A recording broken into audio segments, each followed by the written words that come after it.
Hey there, this is Miss Becky. I finished my art card activity number 2 from last week. We were talking about how we use lines and designs and create textures, and we were thinking about all those principles and elements of art. I'm trying to help you learn those things so that it makes it easy for you to identify them in works of art. So I got this one finished. And today we're going to look at how we make the rainy day doodle activity number 3. So you may not be familiar with a rainy day doodle. Back when I was a child, you weren't allowed to play inside, you had to play outside. And it was only on those rainy days that you actually got a chance to go inside and play. But my mother didn't want us underfoot, so she always, that was the day, she would say, go make a rainy day doodle. And she'd put us at the kitchen table coloring in for the rest of the day. I loved those days. I think that's what headed me in the direction of being an art teacher and an artist. All right, so a rainy day doodle is a very simple thing. It's kind of like what we did last week with putting some lines and different things, and just dividing up the page is what we want to do. So the rainy day doodle, you just come in from an edge and you just create a line, but you don't pick up your marker or your pen till you finish putting your doodle in. You can go actually off the page and come back in another spot if you wanted to. And what you don't want to do is create too many spaces. My brother, who always had to be better than everybody else in the room, he always made his really, really, really small, and then he would spend days on it trying to color it. Maybe he didn't want to go outside and play, I don't know. No, he always played ball with his brothers, his friends in the neighborhood. All right, so once you have your doodle on there, so be just really careful that you don't make such a doodle that you have too many tiny small spaces. On the other end of the spectrum, don't just take and go 1, 2 and think, okay, I've divided it in 3 parts. That'll be easy to color in.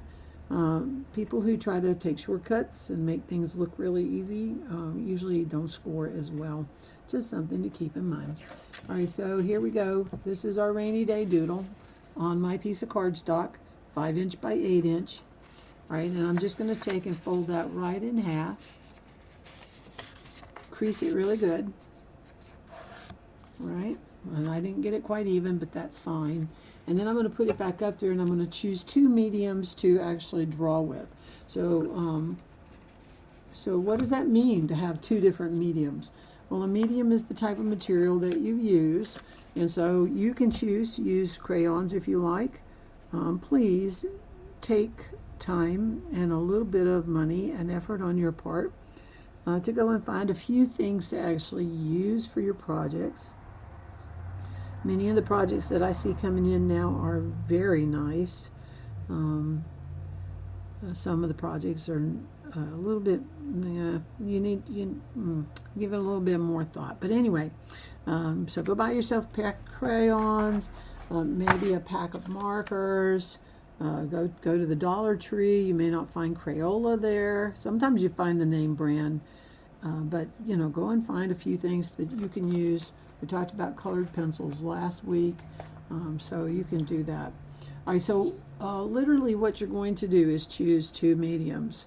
So my first medium I chose was crayon, and the other medium that I chose was a pastel pencil set that I just happened to have. Okay, so is that something I would expect you to have or to have to go and buy? No, but it's something I had on hand, so I decided to use that for part of my project. So all I'm going to do now is keep it folded, and I'm going to color in. So I have already started one. Here's my crayon side. All right, so you can see I even tried just making lines like I did with the markers, and I tried pushing a little harder to make it darker in places and lighter in places. You know how to do those kinds of things. You remember when you were a kid? Yeah. And so I'm going to finish up this little thing, and so I've left it folded for a purpose, a real reason. And that is that I want to see the difference in 2 different mediums and how it can be strikingly different. Also, you'll probably hear me say a dozen times or more The type of medium that the artist chooses has everything to do with that finished product. All right, so I'd already started this one, so you don't have to sit here and watch me color all night long. And on this side, I was using a chalk pastel. Now this pastel is going to be in our drawing chapter, the drawing chapter that's coming up this week. And you can hear it's kind of dry. It's a very dry medium. And it also makes a chalk dust, so it's kind of like sidewalk chalk. It's a type of chalk. Just happens to be put in a pencil shaft, so it's easy to hold on to. It's very smudgeable, so you can actually smudge your sections, and it has chalk that actually comes off on your fingers and your hand and your paper, so you can get nice fingerprints everywhere if you're not careful. But anyway, I wanted to just show you that because it makes a difference in the type of medium you have. So when you get finished filling everything out, then you can open your card and can kind of take a look at the difference between using one medium, which was crayon in this case, and another medium, which was pastels. All right. So that's the rainy day doodle. It's not very time consuming or very hard, but the idea is to be able to look at two different mediums and how different it makes your work look using two different types of medium. All right, so here, probably if you've read the instructions, you saw that there was a place where it said, or you could do it this way. So you can go online and find a coloring sheet if you like, or if you've got children at home, you can look through their book while they're asleep at night because they don't like for you to take their stuff. At least my kids did, and they didn't want you coloring in their coloring book. So take out a sheet. But anyway, I just printed off one from online. Again, I'll mention to you, you don't want something so simple that it's just a, I don't know, a SpongeBob in the middle of the page with nothing else. That's just so simple. There's just not enough there to color to be able to see the difference between two mediums. On the other hand, you don't want to go and find one of those mandala things for adult coloring that has all those little teeny tiny spaces to color in. You'll be coloring forever. This is just this week's project. It shouldn't take you but about 15 to 20 minutes. All right, so I went online and I got this coloring sheet. I kind of liked it because it was a nice full page. And I chose as my two mediums markers. The Crayola markers is what I happen to have. And so I stripe in my color. It took me all of 5-6 minutes to do this because I lay my marker over and just pull it. All right, and it'll make these nice lines for you and fill in the space in no time. All right, and then I came back in and I tried to just add some highlights or some other things like I would do if I was using the pastels or the crayons or something else, just to see what it would do.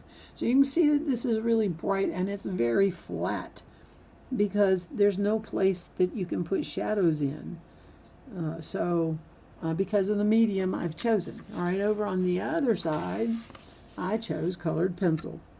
All right, so I think I told you last week, my colored pencils are really actually watercolored pencils, so you can actually add water to this. And I don't know if that would make the color a little more vibrant if I did so, because I don't generally use them too much with water, even though they're watercolor pencils. All right, and so I just colored in the same, and I tried to stay in the same color scheme so that when I open it up, I can actually tell the difference between the two mediums. All right, so it should be pretty striking to you that you got this really bright, vivid color here where you have the markers, and you can see how very flat it is. And over on this side, where the colored pencils are, I can actually press down and make an area, like right in here, that I can make it a little darker so it looks like there's actually a shadow from the vase. I can push down a little harder along the edge of the vase here to kind of give it that roundness, that modeling of the figure. I couldn't do that with markers. See, that's the point of the little activity, is for you to understand that there are so many different mediums, and how you use medium, which medium you choose for your project, will make a difference in what it looks like. All right. So I found out that when I do the color pencil, I can actually come back in with another color. See, I tried that over here with this, and it just doesn't blend. But over here with color pencil, it's very blendable. So you can pull in a second color or even a third color. In fact, color pencil artists, that's what they do, is layer different colors of crayon, of color. And I could put in some lines and push down a little harder and make it darker to bring in the veins of the leaf and those kinds of things, where I could not do that over here with the marker. And that's the point of project number 3. I'm thinking that I might actually start posting the discussion question that's going to go along with this from your quiz, so that it'll give you a chance to think about it a little bit more before you start answering things. And that's kind of what I'm looking for, is how would you compare these two mediums, and how did it make your work look different? Okay, so I'll see you in class tomorrow night. Thank you.